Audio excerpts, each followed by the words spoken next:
Hey, is this a bad time? Hope I didn't kill the conversation. No need. Come on, let's talk outside.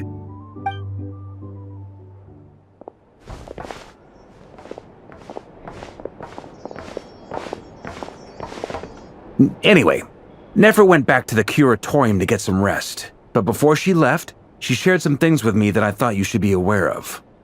Firstly, although she managed to trap the Raker of Solnari inside her chess set, there's no guarantee that the power of the Ibis King is any match for one of the 5 sinners. Their powers are beyond our comprehension. It's only a matter of time before he finds a way to break out. We have to come up with a plan and take care of him before that happens.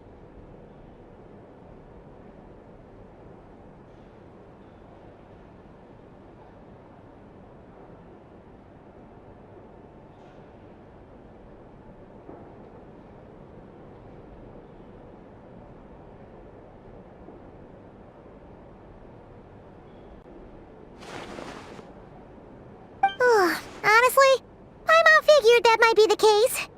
So, how long have we got? Well, I asked her that same question. She talked for a long time, but for the most part, it seemed like she was trying to convince me how precious her chess set is. What a long and storied history it has. It felt like some kind of sales pitch, you know? The kind where you end up handing over Mora against your will? Anyway, after all that, she finally answered the question. 2 days, at most. 2 days? Holy moly! Can we even recruit enough help in that time? That remains to be seen. Which brings me to the second issue. Dainsleif is obviously conflicted about this whole thing. But given how little time we have, there's no way we can pull this off without his help. You have some history with him, right? Do you think maybe you could talk to him for us? Great. I appreciate it. All right, on to item 3. So, Albedo, Durin, and I put our heads together and came up with a plan. Can't promise it's gonna work yet, but at least it's a start. We figured we'd bounce the idea off you first. We'll explore it further once everyone's recovered. Oh, Paimon's dying to hear this. All right, so here's what we're thinking.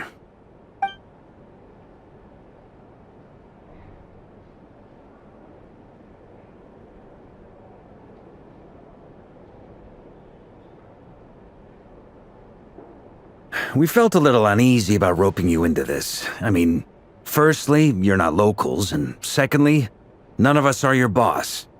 You're well within your rights to refuse if you so choose. Roping us in? Why would you even say that? We know the stakes here. It's all of us against the Raher of Solnari, or none of us stand a chance. I choose my words very intentionally, I'll have you know. I like to think there's an art to striking a down-to-earth tone even when the stakes are through the roof. Sir Varka, I have a few thoughts about this plan. I'm all ears. I think we can be more flexible with how the roles are allocated. In my view, the most sensible lineup would be like this.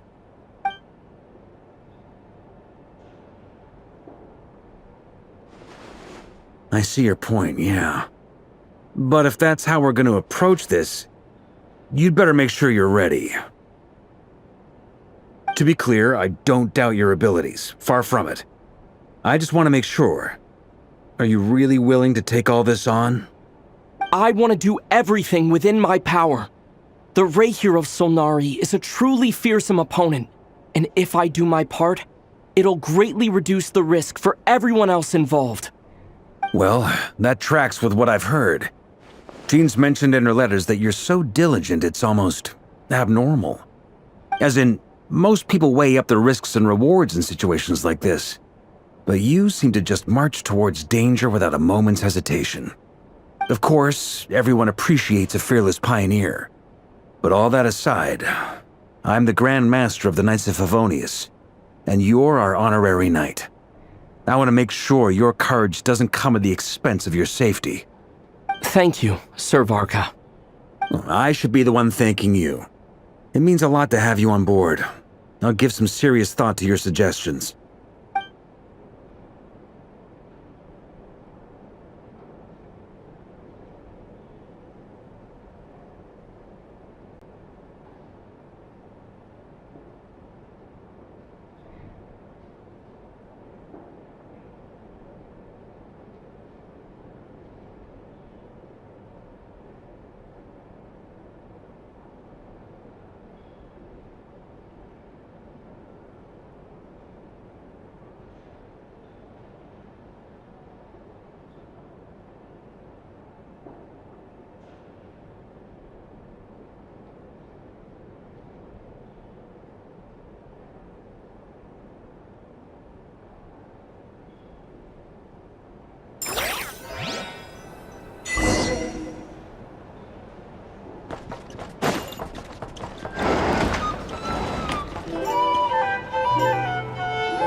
This is a thorough plan, but I do have one last question before we take action.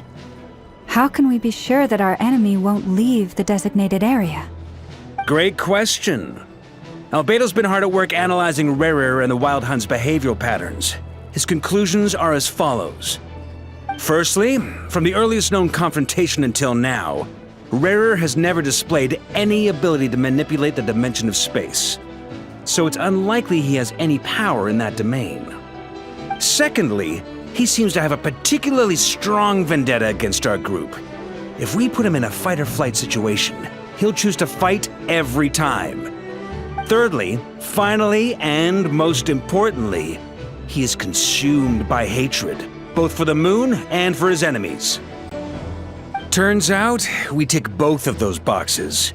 We have a reincarnated moon in our ranks, and a spy who accessed his private memories without permission. He'll be baying for blood, not looking to escape. As someone who's had their fair share of interactions with the Wild Hunt, those all seem like valid observations to me. Understood. Then I will defer to the verdict of the group. Well, everyone, that's the plan in full detail. Albedo and Durin are carrying out their part as we speak. Plan approved. Scheduling. Okay, any firepower you need, I got you covered. Let's light this baby up. The Frost Moon Scions are behind you as well. And the rest of you?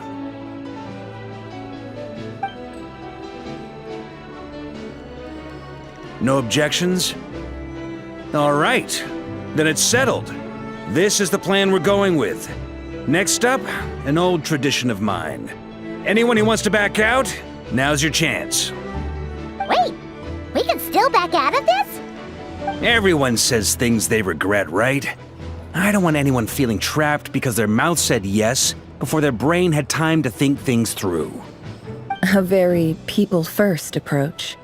I hear that's common practice in the Knights of Favonius. Heh. Who'd you hear it from? D-Luke? Shh.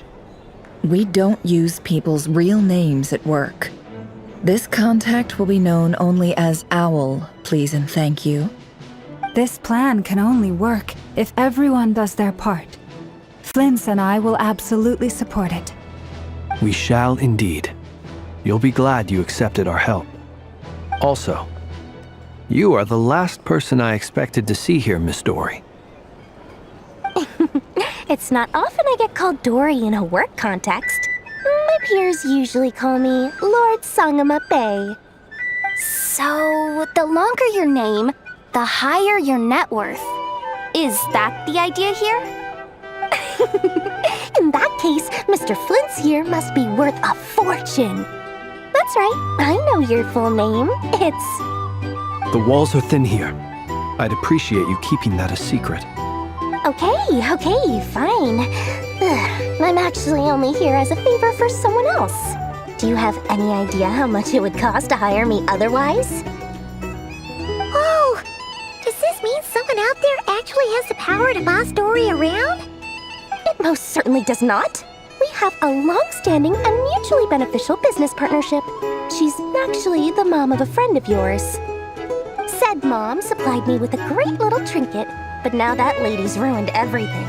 If I don't start building a little goodwill now, my whole business in Notcry is gonna go down the drain! Okay. So what exactly is so special about this pendant? It's a lucky charm that a great mage made for me. We have a business relationship, and she was worried that something bad might happen to me. So, she wanted me to have something that can store power to protect myself with. I finally got it all fully charged up with Kuvaki, and then never went and used it all up at once! Never lost so big in my life! You're right. It was all my fault. I didn't mean to drain all the Kuvaki in the pendant, but I'll make it up to you. You will?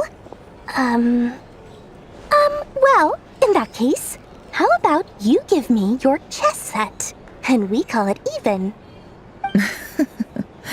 I knew you'd say that. Well, it's yours if you want it. In fact, take it now, and I'll even throw in a free Raker of Solnari. Deal? You're putting me in a difficult position here. It's a very useful thing to have around, but I have a funny feeling it won't be around much longer. I guess we'll see in a couple of days. Looks like bankruptcy for me. Hey, don't be so pessimistic. See this through and you never know. You might find a new business opportunity on the other side.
How are things going? Feeling ready?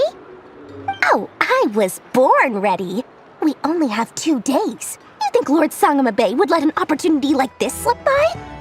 Don't forget, when something's in high demand, the people with the goods on hand get to charge the highest price of all, even higher than the sellers taking advance orders. Ta-da! See? It's right here. Oh, it's so pretty. Did you make it?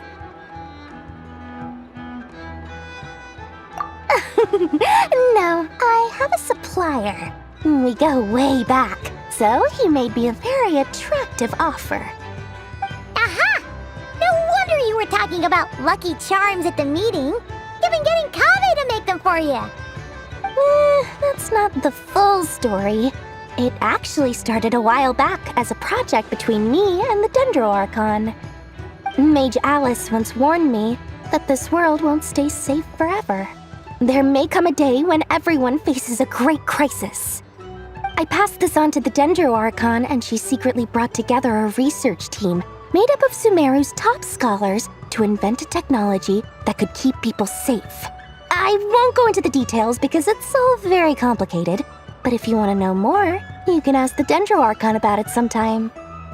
Anyway, point being, it was the Dendro Archon who asked Kave to build this little contraption. As one of the top Kashara War talents, he was the obvious choice. Took him long enough. He stressed over it for ages. Must have gone through at least a dozen designs before producing a final product. But that's Kave for you. Marak delivered it to me a couple of days ago, along with a letter from Kave. Could I ask why I'm sending this technology to you? And what's your proposed use case? Has it been approved by the relevant authorities? So nosy. My fault for sending him the research permit to begin with. Surely Nahida must have told him you were involved in this project. He was probably just nervous because you're always so secretive about your business. Could be. Anyway, I just replied, let's hope there never has to be a use case, because it would involve grave danger. Fair enough. But it sounds like he was just being cautious. He probably felt responsible as the one who made it. Or maybe he was asking as a favor for his housemate. He's done that before. Not sure why, though. His housemate doesn't seem to really care that much about this kind of stuff. Either way, all's well that ends well. I'm just glad to finally have my hands on the product. I wouldn't want to be without it, given the potential dangers that lie ahead. Huh? What does that look mean? Paimon's just super surprised. This must be the first time we've ever seen you actually get serious about something. Well, a long time ago, I made a promise to myself. I promised that I was gonna live every day of my life with a big beaming smile. Obviously, Mora plays a big part in that. But there are always gonna be times in life when you have to give something back. That could mean paying back a debt, returning a favor, or showing some kindness. Alice has been a huge help to me over the years. She was the first investor I ever had. And I want my investors to know that Lord Sangama Bay is the best in the business. And more than that, no one knows what the future will bring. Whatever happens, I want to make sure the Dendro Archon and all of Sumeru is prepared to face whatever comes. Oh, that? I was just making sure Nefer and I are square. Don't be thinking it was some sort of benevolent act. I'm no saint, so don't treat me like something I'm not.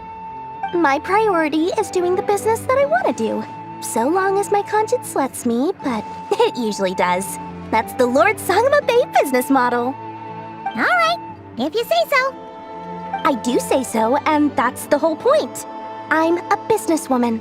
Don't go trying to figure out what kind of person I am. You'll exhaust yourself. Much easier for everyone involved if you just take my word for it. Oh, and could you two help me get this stuff where it needs to be? Thanks so much. You're my favorite assistants.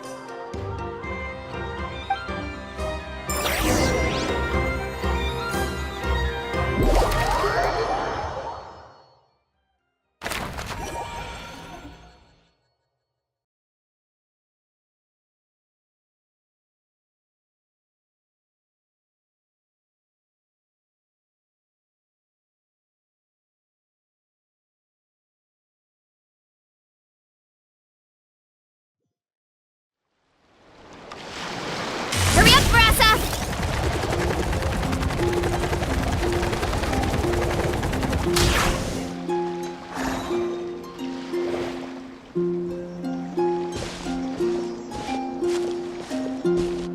Traveler, Paimon, it's good to see you. Everything going smoothly over here? Sort of. As you're probably aware, Varka, Durin, and I captured some abyssal creatures from the Wild Hunt. Per the plan, we dissected and analyzed some samples of these creatures. The process went very smoothly. The findings, however, come with some troubling implications. What? You can actually dissect the Wild Hunt? That depends on your definition of Wild Hunt and dissection. Harmless, lifeless. These words are accurate descriptions. The Wild Hunt is an interesting phenomenon. In and of itself, it doesn't seem to possess anything akin to a human personality. But taken as a collective, the medium through which the Wild Hunt is summoned does appear to have a soul. Master griped a lot about the wise Horoptotire, and seemed somewhat fascinated with the Faustur Elegy. But she barely mentioned Rerir at all. I don't think that was because of his lower social standing, though. Anyway, it's a pity. I should like to hear her thoughts on the nature of the life form he has become today. It's a strange mix. The furious energy of an abyssal being channeled through a fractured physical existence. A consequence of being torn apart by an unknown power. Perhaps the only explanation for his survival in this state is that he sacrificed a degree of individuality in exchange for a continued existence. Oh, sorry. Once I get talking about interesting research, I have a tendency to go on indefinitely. Back to our research findings. Essentially, they confirm my hypothesis. Rerir's corpse is completely contaminated by the Abyss, and the effects are irreversible. You could think of this as Rerir in mutated form. But in my view, even that would be inaccurate. In reality, his whole being has been consumed by the Abyss. In other words, he is now nothing more than a manifestation of abyssal power. Unfortunately, at present, we have no means of completely eradicating abyssal power. Hence, we cannot fundamentally destroy the Rayhir of Solnari either. Oh, that's terrible news! So, that's it? We can't defeat him? Not even if we get the power of the Three Moons? Miss Columbina's situation is a difficult one. She can never achieve wholeness when the world does not accept her presence. It's as if her creator banished her to a place she can never be accepted. It means she spends most of her energy just on her own survival. Given the circumstances, it's only natural to despair. But we must see this plan through to the end. Time to kick off the backup plan. Oh, Paimon almost forgot! This is for you. Dory asked us to bring it. Ah, how wonderful. Well, thank you for making the trip. Durin and I will be heading off shortly. I'm sorry I won't be there to protect you in person this time. Please be careful. All right then. Stay safe.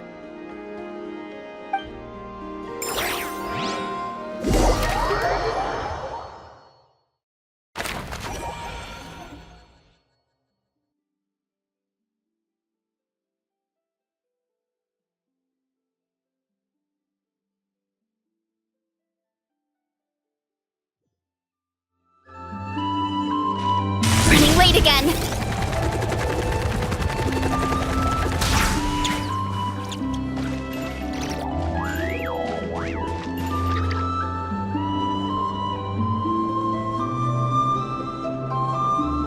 Miss Lauma, is everyone here?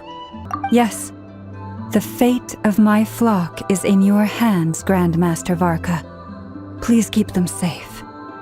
My lady, what are you saying? Within the next 24 hours, we will face the biggest crisis the world has ever seen. This is not a burden that we deserve to bear, but I believe that we reap what we sow in this life. So I intend to act. I must do what I think is right. For me, that means fighting for the future of Nodcry. This gentleman is the Grand Master of the Knights of Favonius, Varka, Knight of Boreas. In my absence, please follow his lead. Hey, everyone. Guess I should introduce myself. Well, to start with, I know my way around a battlefield. Biggest strengths are honesty and hard-workingness. Anyway, point is, I don't intend to let Lauma down. I'm gonna do everything in my power to keep every last one of you safe and sound.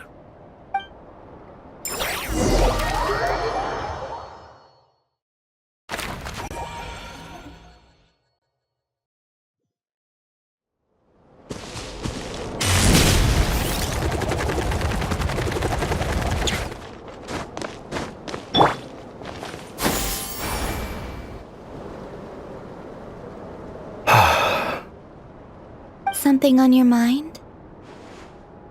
Miss Columbina, was it? I believe that's how the others addressed you. That's right.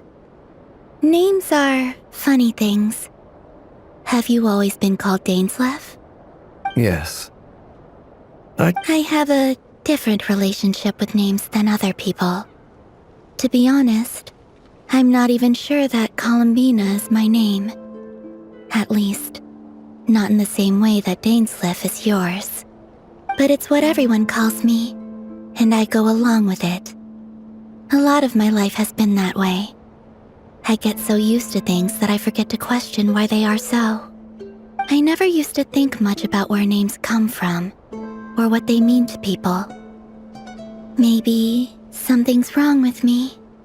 You're different from other people. I sensed it the first time we met. You're more perceptive than most. I'm sure your long life and rich range of experience explains that. Do you ever find yourself missing Conria, Mr. Dainsleif? Difficult to answer. I have dreamed of the past many, many times. Sometimes I'm fighting tooth and nail. Other times I'm lying on the ground, defeated. I don't recall any happy moments from that time. It has been too long. Is that because hatred survives longer than love and affection? That would not be for me to say. I make no excuses for the grudges I bear. But whatever the reason, I remember little that was beautiful or sentimental. Thank you for your help with the Rerir situation. Without your efforts, I never could have learned the hidden truth of his story. You're welcome. I know he's your friend. Friend? He betrayed me. And I never really understood what he was going through in life. Some friendship, that is.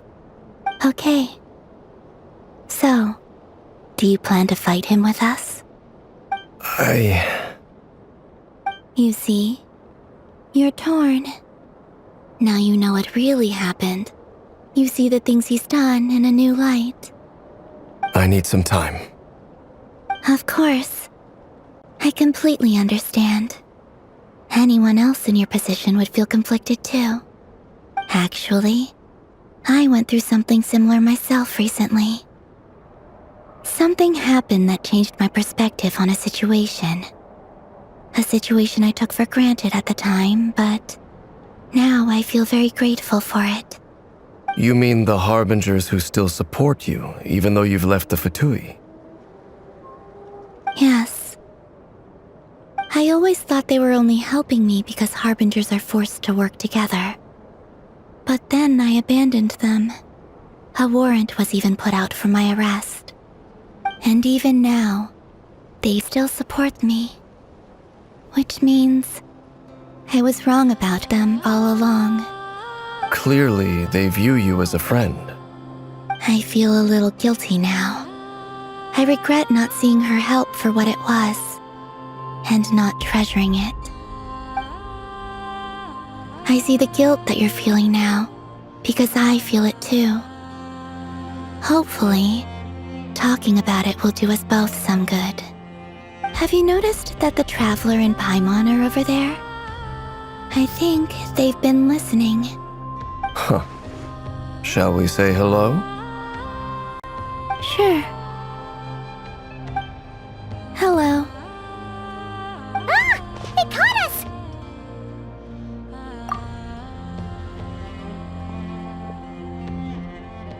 I apologize for making you worry. No doubt you wish to know where I stand on the plan to take down the Reir of Solnari. I'm afraid I need a little time, but I will seriously consider joining you. You will? Oh, thank you so much! Everyone will be so grateful to hear that! They needn't be. This was something that I was going to have to face up to eventually. That doesn't matter to them. They're grateful to you regardless. You can't control their gratitude, so just accept it.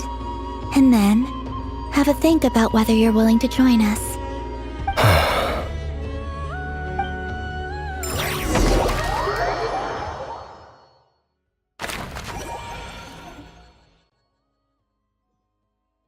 It's nearly showtime! Let's go rendezvous with the others. You know the place.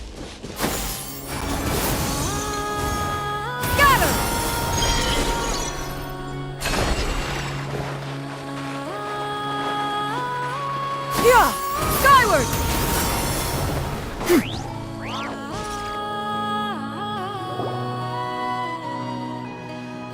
Ah, you're earlier than I expected.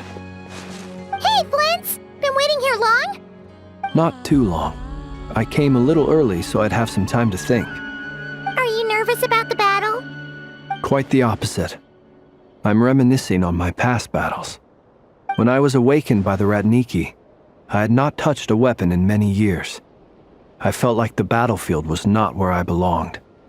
But after waging war against the Wild Hunt for so long, I came to realize something. A life of absolute peace is simply not a possibility for me. My restless flame indicates that somewhere inside of me, there is a deep yearning to root out the evil in this world. Oh, that doesn't sound like such a bad thing. Well, in the past, when I was a Fae whose primary concern was hibernation, it was hardly ideal. But it certainly serves me well here in the present. And I am delighted to be able to join forces with you in this endeavor. Looks like I'm not the first to arrive. Ah, Miss Lauma. Did you sleep okay last night? I struggled to settle down at first because of the nerves. But don't worry. I got enough sleep in the end. I'll be just fine. Please, I'm just doing my part. Never! Over here! Aino asked me to relay a message. She said Anefa will be on high alert and keep a close watch over all secondary districts where defense is required, providing support as necessary. Meanwhile, Aino herself will provide range support to us directly, using her latest invention. Excellent. My thanks to all involved. The chest set's looking a little unstable. It won't hold him much longer. We should be prepared to engage at a moment's notice. No sense sitting around waiting. Let's make the first move while we still have the option. I agree. Paimon, find a safe hiding place. Got it! Be careful, Traveler! I will.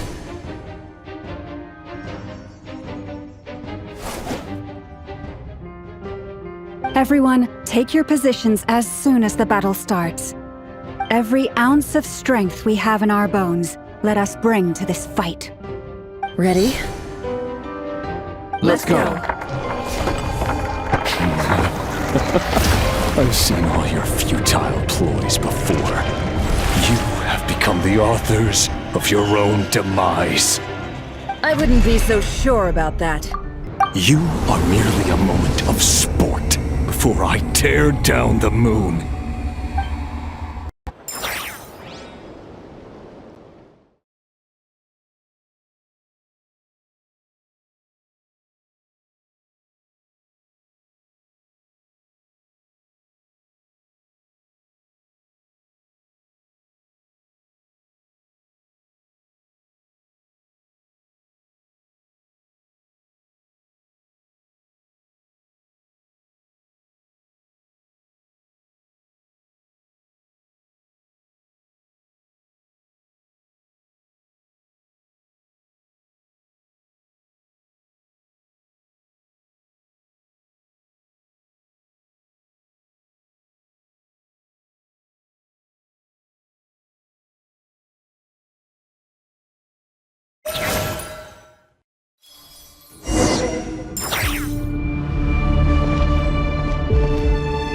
Stay on your toes. Yep, you too. Let me help you guys. Eat this! Futile. Hunt them down! Leave this place.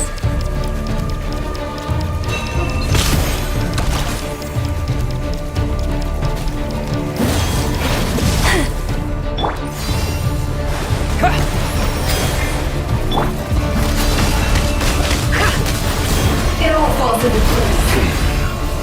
Hunt them down! Close your eyes. Observe. Futile. Hunt them down! You poor lost. Let's see what you're made of.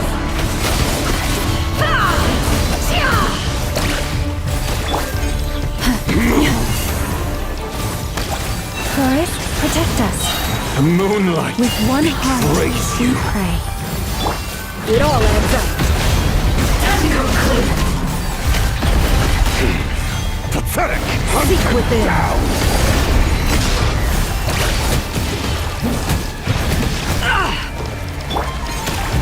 Move. Moonlight betrays you. Night falls. It's all futile.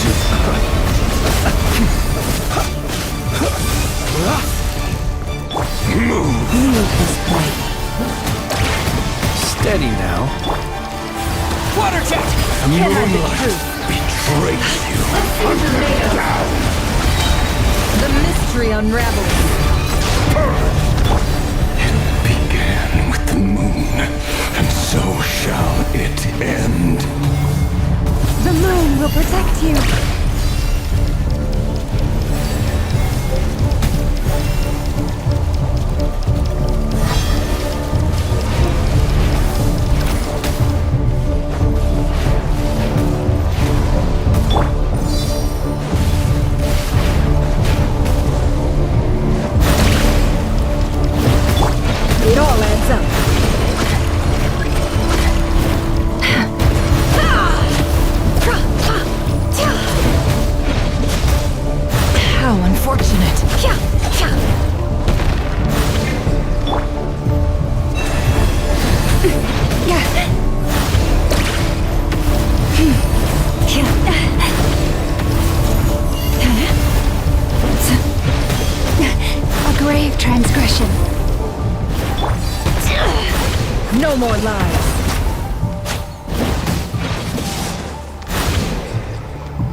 Close your eyes.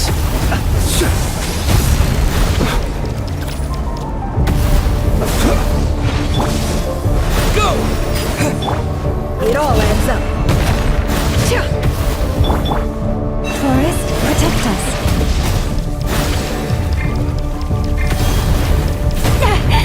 The ebb and flow is over.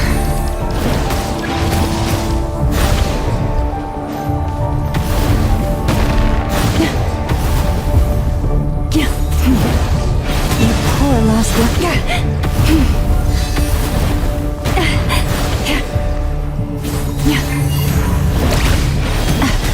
I am being tested.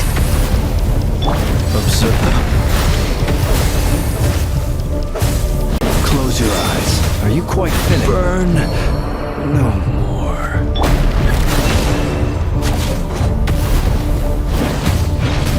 Can't hide the truth.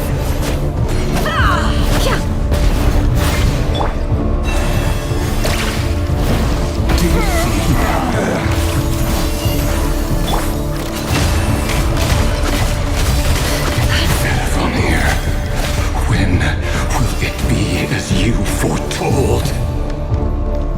The moonlight betrays you.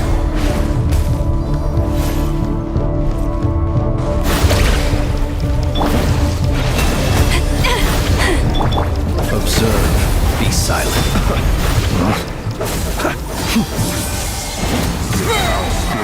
Welcome here.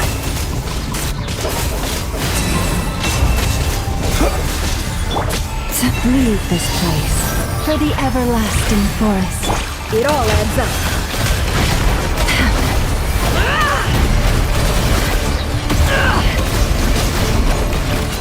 It all falls into place. The deception ends here. Yeah! Go! You poor lost land. By the frost and the gold. Can't hide the truth.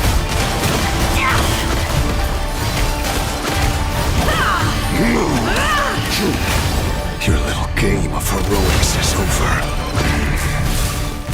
Who wants to go first? The moonlight betrays you. Now, get out of my sight! No! We've been Death is within separated! my grasp! You okay? Never! Where are the others? Stuck outside the barrier. I guess he really doesn't like us. I told you before, knowing too much is always a death sentence. Be careful what you wish for.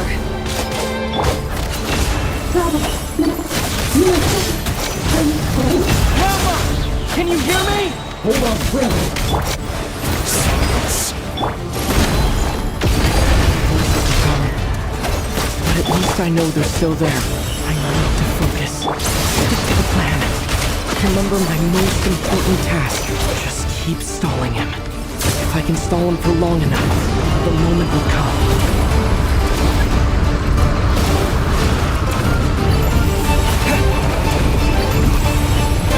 I've got this!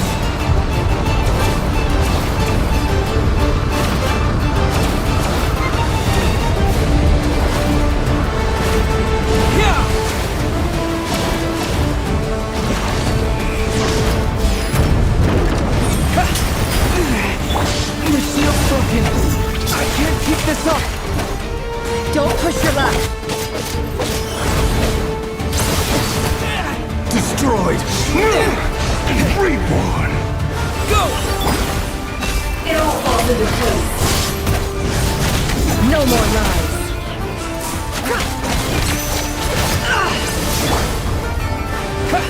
Wipe out! Can't hide the truth.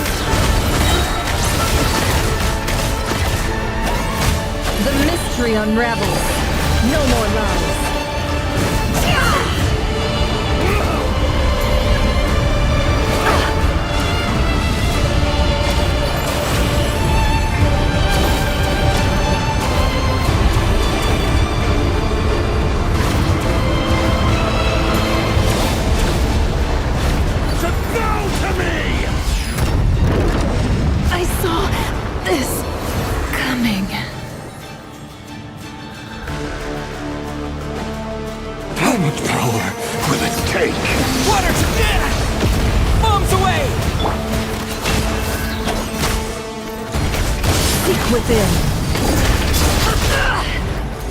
It all adds up. No more lies. Water jet!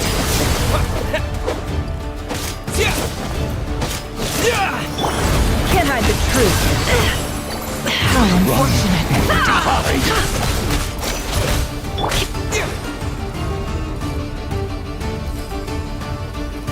Water jet!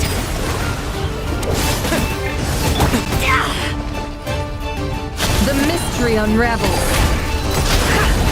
No more lies.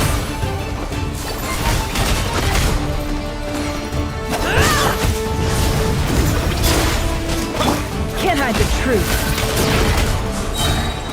The deception ends here.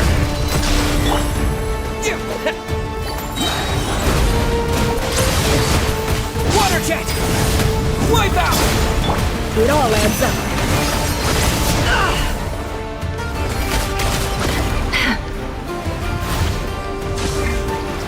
No more lies.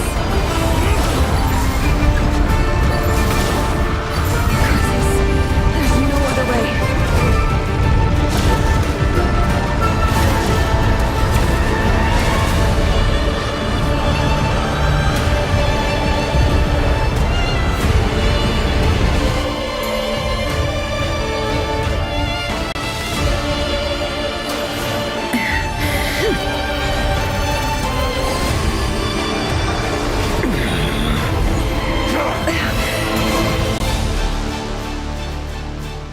The only way to defeat Rarer is to borrow his own power. That means Columbina will have to disappear while you two bear the brunt of his attacks. You have to hold on. Find a way to keep him focused on killing the two of you.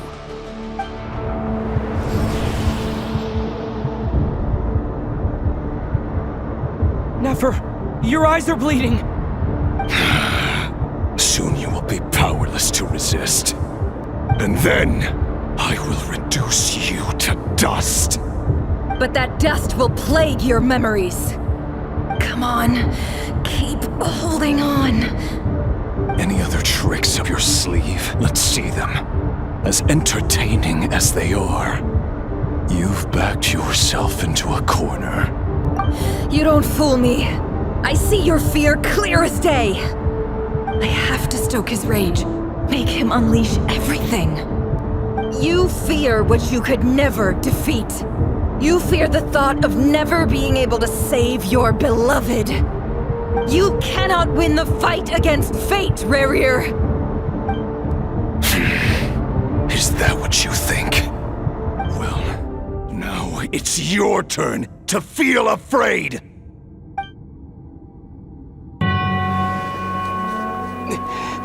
You fear the sound of your own name? Is it us you hate? Or is it what you've become? Let's see what becomes of you!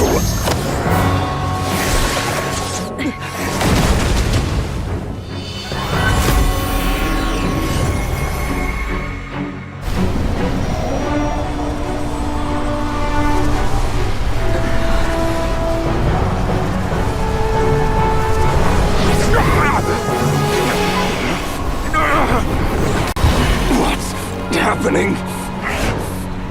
That power. I've seen it before!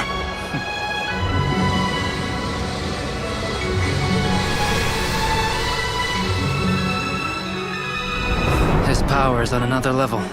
We'll need to use an alchemical array to convert his power into a usable form. Then quickly channel it into Columbina, rendering her powerful enough to compete with him. I'll join you. I can help.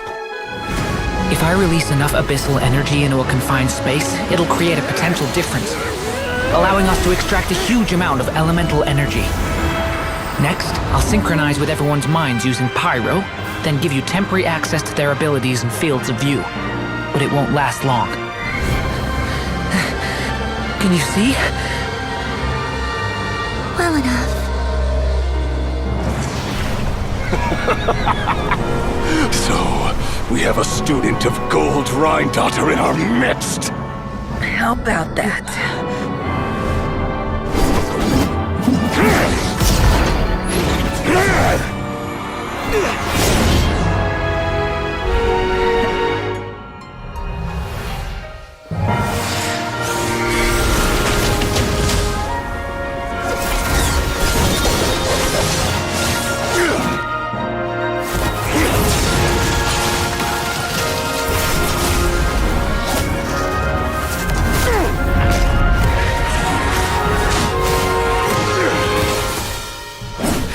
use my own power against me? Just like how you stole Kuvaki. Look familiar?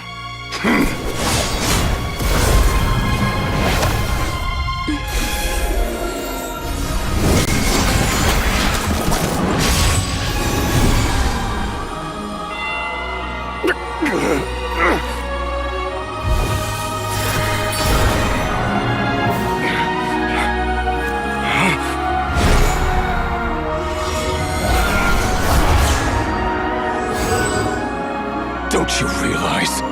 You don't have the power to hold that gate open! I don't, but someone else does.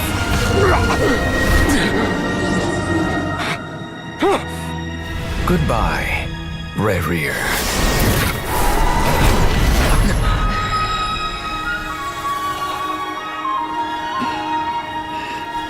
We won.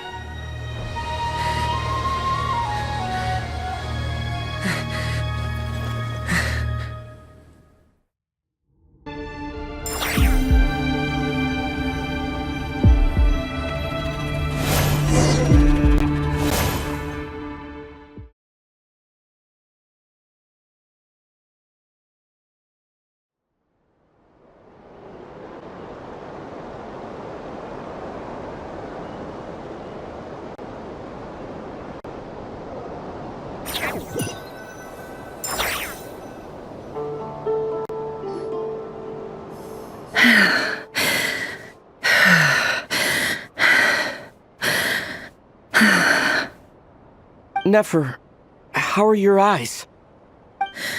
They're fine. Apart from the blindness, of course. It's not too late. Let me handle it.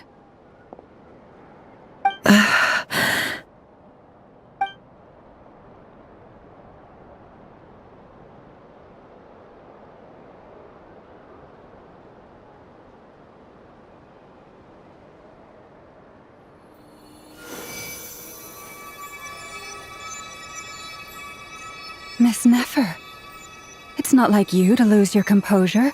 That was the most reckless thing I've ever seen you do. Reckless how?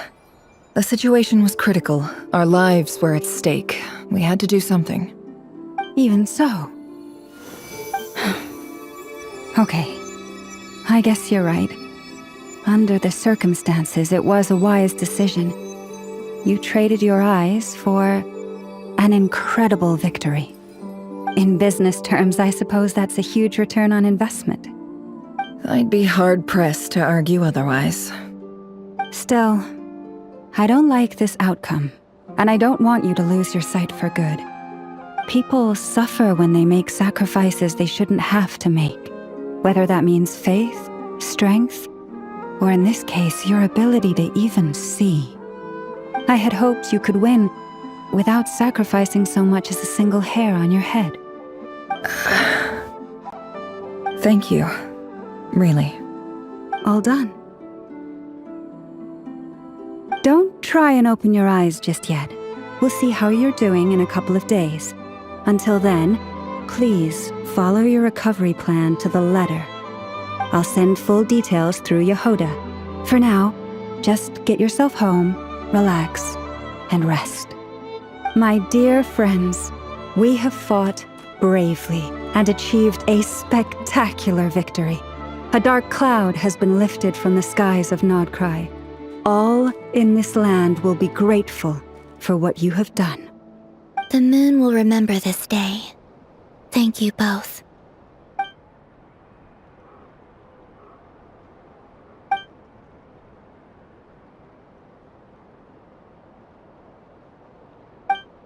There's something I want to let you know.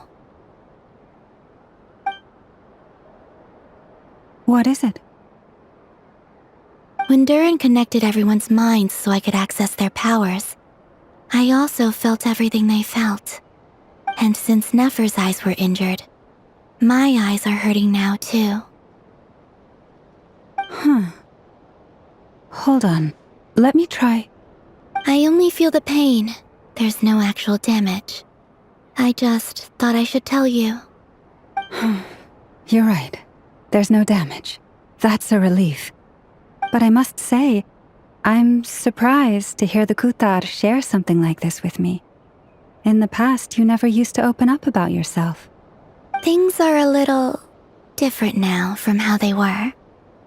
I'm learning to share how I truly feel with my friends. Friends? You have no idea how glad I am to hear that.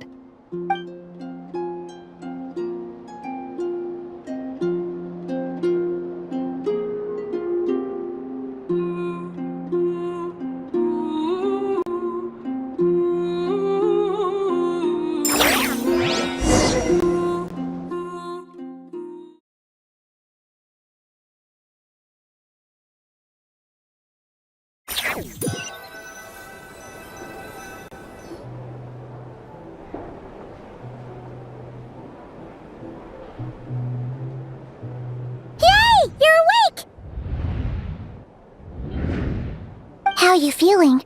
Any aches and pains? Did you sleep well? I'm doing all right, Paimon. No need to worry about me. Phew! Well, that's good. Paimon's been sitting on the edge of the bed worrying about you for ages. You slept a whole day and night. Poor Paimon had to eat all by her lonesome. Glad to hear you didn't starve. How was the food? Well, it wasn't the same without you there to share it. Honestly, Paimon just can't relax when you're not your usual self. She couldn't enjoy the food and settle down to sleep. Well, I'm back to normal now. Oh yeah, and Albedo swung by earlier. He said to tell you to head to the tavern when you woke up. Varker and the others are organizing a victory feast and they want to celebrate with you. He also dropped off some medical supplies, but you seem fit as a fiddle, so guess you won't be needing those. If you're feeling up to it, let's head over now. Wouldn't want to keep them waiting.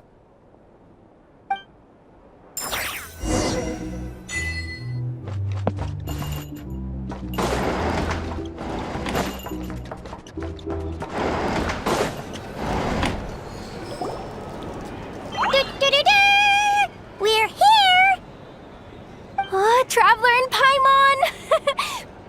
Perfect timing! We were literally just saying how there's no way we're holding this victory feast without you any longer, and we would have postponed it till tomorrow. How are you feeling today? Much better. Thanks. Don't worry about me. Relieved to hear it.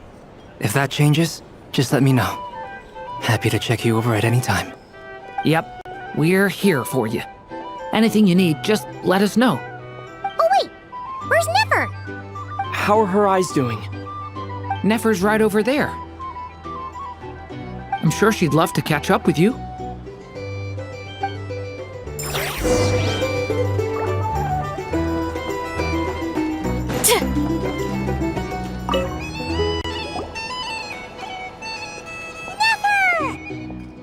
Traveler, Paimon, are you recovering well? Turns out that moon chanter has some real talent after all. My eyes were mostly recovered after just a couple days' rest. I can actually open them again now. Yeah, but you gotta be careful. Lauma says not to strain your eyes while they're still healing. Yes, thank you. I'm well aware. Yehuda, could I borrow you for a moment? I could do with an extra pair of hands. Oh, sure! Coming! Did you hear that? I gotta go help Lauma for a second. You guys chat among yourselves. I'll grab us some drinks on the way back. Paimon, you still like 'em sweet? You bet! Make it extra sweet, because Paimon's earned it. Sure thing!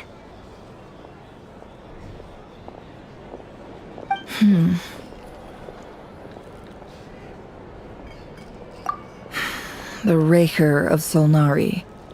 Kind of a snake, don't you think? No, definitely a snake. A poisonous one who spewed his venomous hatred everywhere. Anyone who seeks revenge out of hatred for other people has become a snake. That's something my dad used to say. Perhaps.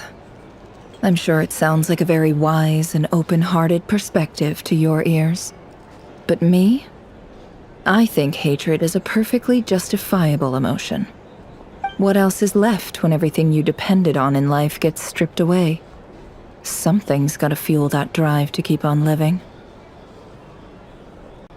If you're worried about me, you can nip that in the bud. I'm not someone who gets stuck in the past. It's just... I suddenly feel like I was wrong to call my father a liar. He was just a fool. That's why the academia turned their back on him, and why the other tribes ganged up on him.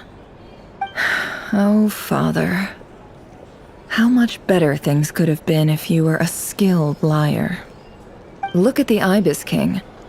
Thoth is a fiendishly cunning liar. And yet, strangely, he feels more like a father to me than my real dad ever was. He's never brought it up, but I'd bet he feels the same way. Why else would he give me the power to perceive the truth, while at the same time training me in the art of deception? Well, King Deshret banished him to Aru, which is essentially a prison, and posed 3 questions to him. He promised that he'd have his freedom if he could find the answers. His response was to take on a physical form and approach me, hoping that I could become his envoy and search for one of the answers on his behalf. Did he really think I'd fall for that? He's stuck there. He can't make me return what he gave to me. So that's enough for you to decide he's nice, is it? He's a prisoner, and he was scared. So he decided to perform some good deeds to win people's approval. He lives in fear because he's a deceiver. How is Rerir any different? You can't work as a spy your whole life and expect a happy ending. It's preposterous. Yet I can't say I don't understand it. Liars live in the darkness of their own making, but it's still human nature to want to go on living. They say that a liar's soul is the most worthless thing in the world. What do you think? Oh, really? Well, it takes a very kind person to find compassion even for liars. If you ask me, the soul of a liar really is worth nothing, because all they care about is themselves. For example, when something good falls into my lap, I don't go sharing the news around. Stops other people trying to steal it from me.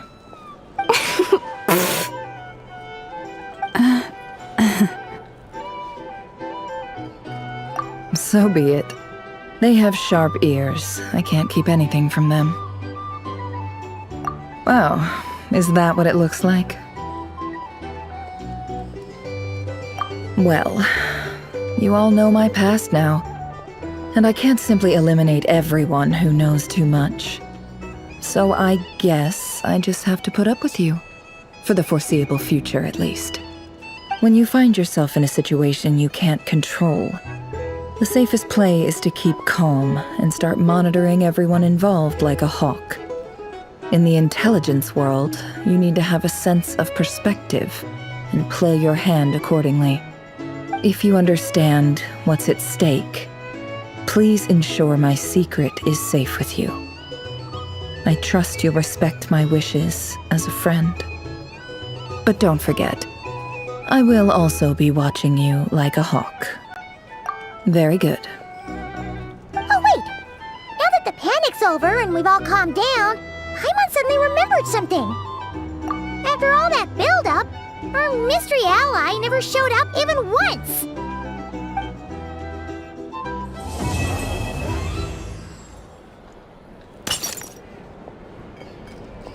Huh? Am I imagining things?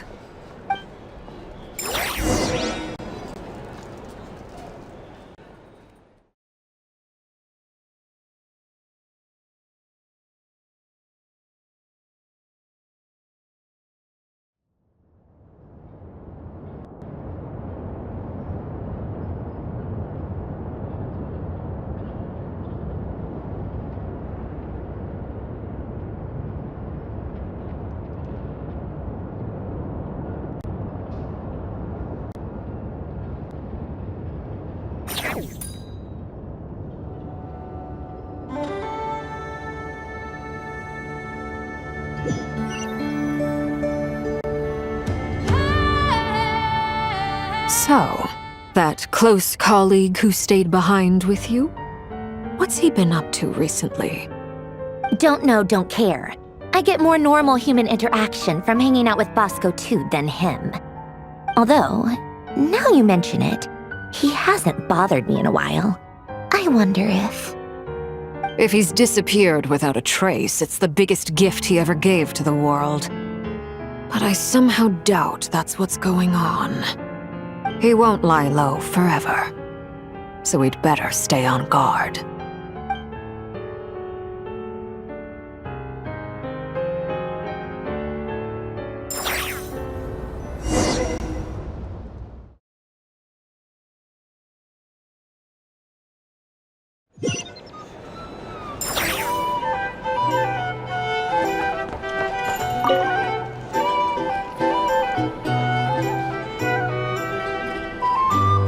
Ah, Lord Sangama Bay. How lovely to see you. I must thank you for the device you provided. It was an enormous help. Would I be right in thinking that it was developed by the Academia? Why come and ask me when you clearly know already? I mostly came to thank you. That's more like it. A little gratitude goes a long way with Lord Sangama Bay. Play your cards right, and you might even stand a chance of becoming my long-term supplier. The chance to work with such a kind and charitable investor as yourself would be a great honor for the Curatorium. Huh? Charitable? Who said anything about charity? First time hearing about it. Let's see. The first plot of land you purchased in Nodcry, your desert interests, and... Stop! What do you think you're doing? Exposing my investment history! It's nothing to hide from. They're all perfectly legitimate investments. And some of the land you purchased was with the intent of building a sanctuary? Yes, I heard about that too. How did you... You're a curious case, Lord Sangama Bay. You don't like people finding out about your good deeds, do you? But I'm afraid no matter how hard you try to keep things under wraps, where there's a will, there's a way. You did it for Sumeru, didn't you? It was empty land that was gonna go to waste otherwise. I figured if I built something there, it might at least get some use in an emergency. Disasters are capricious things. They strike without any warning. I've lost family to a disaster before, and I don't want to lose any friends or business partners if I can help it. My elder sister used to dream of finding a sanctuary. Somewhere with plenty of food, water, and medicine. Where everyone could live happy lives. It was something I looked into, but after discussing things with the Dendro Archon, I decided on a more effective strategy. The tech people handled the tech, and Moneybags provided the Mora. It just made the most sense. It's a pity that so few people know the truth about you.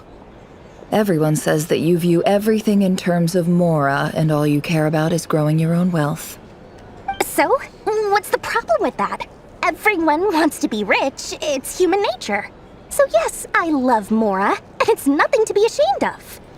But surely you have dreams of your own beyond just making Mora. You don't get it, do you? My dream is to invest in other people's dreams. And, you know, make a nice little slice for myself along the way. Just thinking about it makes me happy. That sweet, sweet sound of Mora. Thank you. For the device? And the pendant. Oh, that.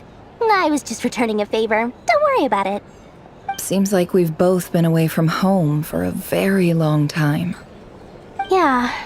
So long that I barely remember what my family even looked like. That would be your mother, father, and sister? Yeah, though it's been years since my sister passed away. It's not like I want to forget them, obviously, but memory can be even more ruthless than the most calculating business person. Beyond a certain point, if something isn't helping you, it just gets rid of it. My sister can't help me now. Slowly but surely, her face is fading from my mind's eye. It's become a vague impression. Not everything will fade. When loved ones pass away, the beautiful memories are the ones that last the longest. Yeah, that's true. If you ask me, that's the one silver lining in all of it. Well, that, plus, I'm sure that life is much better now than it was back then. Oh, absolutely. I have tons of Mora, a big beautiful house, business is booming, and I'm as happy as can be. You've got a lot going for you too. Boss of the Curatorium of Secrets? I'm sure there's plenty of Mora to be made in that line of work. I appreciate the vote of confidence.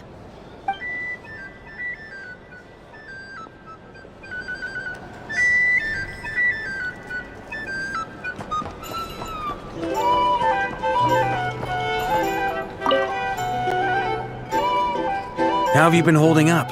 Any adverse reactions? If you start to take a turn for the worse, make sure you tell me right away. You don't need to worry about me, Grandmaster. I'm fine. I mean, I barely did anything, so... What? You're too humble, young man. You played an indispensable role in the battle for Nodcry. We can't thank you enough for your support. Sometimes, when people praise you, it's because you deserve it. The best thing is to accept it calmly and with grace. It's important to learn how to respond to words of admiration. Let's do a quick demonstration. Albedo, that was an incredible feat of alchemy. The pressure was on, but you worked flawlessly at lightning speed to get the job done. Thank you. I can't take all the credit, though. Durin played a big part in forming the alchemical array. See? Did you catch that? A masterclass in how to take a compliment. Okay, yeah. I did work pretty hard to help prepare for the battle. No point denying that. Hey, you guys! Hey, look who's bounced back. Looking good, traveler. Seems like you've recovered. You won't need to take any more medication. Can I get you a drink? Huh? You know how to order at a bar now? You've sure learned a lot recently. Handling a drinks order is ridiculously simple compared to alchemy. Don't worry, I'll blend into society yet. Paimon believes it. You're clearly a fast learner, just like your brother. To be totally honest though, Paimon didn't quite follow all the details when you first explained the plan to us. Don't worry, that's completely understandable. Unless you're a student of alchemy, it's hard to grasp the principle and how the process works. To put it in the simplest terms, we saw how our enemy stole the power of Kuvaki, and that gave us the idea of stealing his power to turn it against him. When facing an enemy you have no hope of defeating, it's best not to engage them in battle. So, instead of looking for a way to overpower him, we decided to help Columbina get strong enough to at least stand up to him in a fight. For this to work, we had to analyze his modes of attack, confirm who his main target was, and make sure that he wouldn't go beyond the range of the alchemical array. For added security, we prepared a total of 4 arrays. But to mitigate the impact of the battle, we identified one location in particular as the ideal spot, which is where the confrontation took place. The alchemical array absorbed his abyssal power. Then Durin processed it to render it usable by Columbina. That power enabled her to do what would otherwise have been nigh on impossible. What surprised me was that Dainsleif actually agreed to join us. Given his history with Rerir, he had every right to sit this one out. But we're extremely grateful for the decision he made. It must have been a painful choice to make. But I'm sure that making a decision was far better for him than staying in limbo. Absolutely. He was torn between 2 paths, but in the end, he made his choice and stuck to it resolutely. He doesn't strike me as the sort of person who'd stay trapped in limbo for long. Anyway, however you cut it, everyone gave a stellar performance. And now, it's time to kick back and celebrate.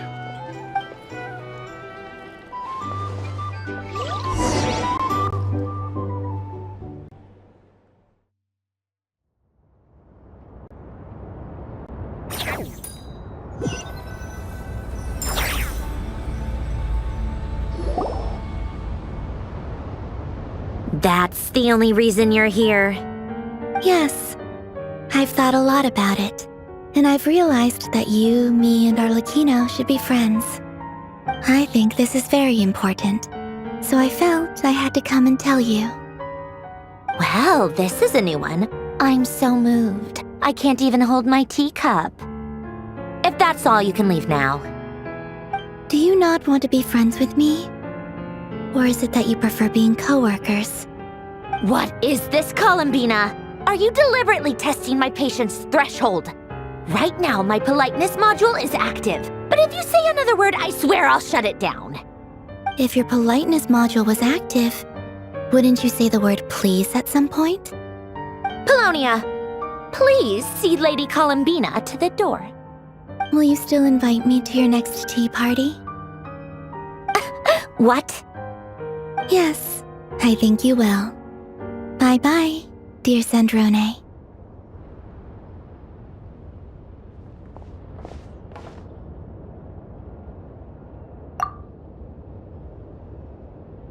Last time, the Wild Hunt escorted you out. Would you rather I handled it myself this time? We just wanted to, see how you were doing now that it's all over. Why? Out of concern for my safety? I hope you didn't seriously think that the Rayhir of Solnari would be able to lay so much as a finger upon me, given how prepared I was. Mostly because you kinda helped us out, so we just wanted to check you were okay. Looks like all your robots are fixed, huh? Oh, don't you worry about that. Tea time is already a write-off. The visitor before you managed to kill my appetite. If you're in the mood for tea, go ahead and help yourself. Otherwise, it's going to waste. My coasters are still missing in action, though. Use this notebook instead. Whoa! Pretty hefty notebook. Look at all those calculations. You can ignore those. They're just dumb scribblings. I doodle and write in my free time. Sometimes I remember the distant, dreamlike past. Sometimes I imagine the far-flung future. And other times, I grit my teeth and note down all the crazy nonsense going on in the present. Some people do the crosswords in the newspaper. This is my equivalent of that. Trying to predict the future is like daydreaming, and writing about the present just makes me furious. The past is my favorite. If nothing else, it's already set in stone, so I don't have to rack my brains trying to figure it all out. Huh. Although, having said that, the only vaguely interesting memory in my past is probably that guy they call Lord Artificer. Who else? Pretty much all the mecha in Fontaine are his personal handiwork. Wait, are you saying you know him? Like, personally? As a friend? I mean, I guess we were friendly enough. Yep. In fact, I'm probably the only normal person left who knew him at all. We used to chat occasionally back when he was still around. Before he passed away, he asked me to destroy all his manuscripts. I honored his request, but I did read through everything first before destroying them. I mean, I couldn't let the genius of Lord Artificer Alain Guillotin disappear like that. Would have been such a waste. So, that's where the formulas in your notebook are from? I just told you. Those are my equivalent of crossword puzzles. They're just dumb formulas that I solve for fun when I'm bored. Alain's work was like epic poetry. The formulas in my notebook are just silly little riddles in comparison. Not that there's anything bad about them. I mean, at least, solving those riddles isn't going to hurt anyone. Except me, 'cause I lose a few brain cells in the process. Anyway, while we're on the topic, I might as well tell you about what happened to him and his friends. Alain Guillotin had two close buddies, René and Jacob. They spent their childhood years together in the Narzissenkreuz Institute. They were all quite competitive, so there was some rivalry between them, but it was a friendly rivalry. But beneath the friendship and the rivalry ran something deeper, a sense of nostalgia for the past. Unfortunately, childhood would end. The prophecy would come true. the apocalypse would arrive, and the future would never be. A mad dream that would normally only capture the minds of lunatics begin to take root in their hearts. A dream of saving the world. And if Renee and Alain had been people of lesser wits, that dream would probably have ended up as something for them to joke about in their older years. But alas, they were some of the sharpest minds around. They nurtured that dream with the full power of their intellect, and it grew into something that ate away at their souls. The first of them to fall under its spell was Renee. Against Alain's wishes, he persisted in experimenting on a mutual friend of theirs to try and save their life. Alain did not approve and parted ways with Renee. It's complicated. Alain wanted to believe that Renee only did what he did for the sake of their friendship. But when he told me about what happened, I could tell he still had some suspicions about Renee's motives. Perhaps the seed that would grow into a nightmare had already sprouted in Renee's mind. Even then, the next time they met, Renee's soul had been completely engulfed by the dream of salvation.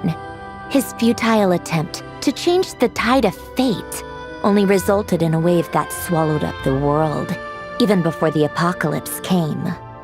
And although that wave died down eventually, I hear that it just recently came back with a vengeance. As I understand, Renee wanted to live out his dream of salvation once more.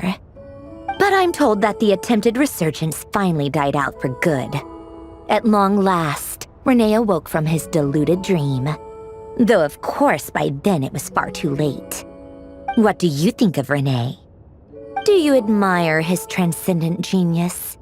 His view that any price was worth paying to achieve the lofty goal of saving the world? Or do you despise him? Dismiss him as an evil madman who wrought havoc on the lives of everyone around him as he pursued his delusional dream? Same difference, really. Just a matter of perspective. What a cop-out. But I suspect you'd have a more incisive and insightful answer if we dug into it further. I don't like fanatics who give up their whole lives for their ideology. Nor do I like fools who let their delusions take control. Maybe I could understand if Renee had just been an ordinary person. But he had a sage-like intellect, and still managed to get himself lost in the labyrinth of his own desires. Anyway, that's enough about Renee. Now, moving on to Alain Guillotin, the Lord Artificer. He managed to put a stop to the first storm whipped up by Renee. But after that, Alain lost his friends and family. To his credit, I suppose, the loss of his family and friends was purely a tragic accident. It's not like Alain sacrificed them for his cause or anything. After that, the only thing supporting his work was the same dream that had dragged his closest friend down to the abyss. But although the desire to save Fontaine drove him to found the Fontaine Research Institute, Alain continued to reject any form of transcendental knowledge or power. He was suspicious and fearful of it, having seen the way it had affected his closest friend. I think that formulas and machines derived solely from human intellect were the only thing that gave him a sense of spiritual comfort. Yet Alain's intellect was simply too great. It barely left him space to breathe in his lifetime. Once he realized that the end of his life was approaching, he finally accepted the truth. The Nazissenkreuz Institute needed someone, and a human being, to see its story through to the end. He quit working on his formulas, trading them in for the fairy tales that had played such a formative role in his childhood, but which he'd barely touched in his adult life. He told me that the director of the Nazissenkreuz Institute used to read those fairy tales to the children as bedtime stories. Apparently, they worked wonders at sending kids off to sleep. I think that all he wanted at that time in his life was to be able to sleep deeply without being plagued by depression. By that point, nothing else really mattered. At the very end, he laid down to rest in the ruins of the former Nazi-Kreuz Institute orphanage, while the Fontaine Research Institute he had founded continued tirelessly with its work. Many years after that, tensions over competing dreams would once again cause a rift, this time between members of the Fontaine Research Institute. But the actions of those fools had nothing at all to do with Alain. And that is the story of two people from the Nazi-Kreuz Institute who both wanted to save the world. One went all in on his fantasy of salvation without ever looking back, and ended up calmly sinking to the bottom of the deepest sea. The other sought desperately to burn bright in his life, even though he wasn't sure where he was going. I do sometimes wonder, why is it that people like them have such grand hopes of saving the world? Even the grandest tree starts as a tiny seed. So perhaps, for each of them, their mission to save the world began with a very simple desire: to save themselves. They were young children with friends and family who mattered to them, desires to explore the meaning of life, ambitions to have a successful career. They didn't want to see all of that taken away in one fell swoop. Or maybe they just wanted to find something to anchor themselves within the chaos, to stop them getting quietly swept away by the storms of life. But instead, the search for their own salvation took them down the rocky road laid out by fate. Do you think the desire to save oneself is enough of a justification to try and save the world? You don't know? I guess that's a fair answer. At least you're not trying to hide your confusion. Alain was much more straightforward about it. I asked him the same question back when he was in his prime, putting all of his energy into his work. Yes, it's enough. That was all he said before getting right back to his work.